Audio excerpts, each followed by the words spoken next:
Today we're going to be unboxing the EXTAR EP9.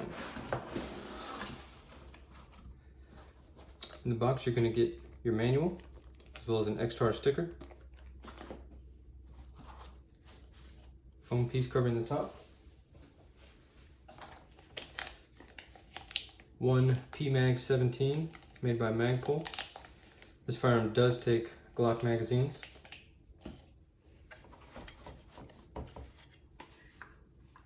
It has on the back here an SB Tactical non-adjustable pistol brace. It is side charging. It has Picatinny spanning all the way across the top, as well as on the bottom of the handguard. This is a polymer lower, as well as this is metal upper, and then you got a polymer handguard.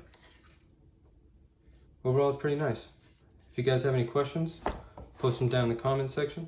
Thank you for watching.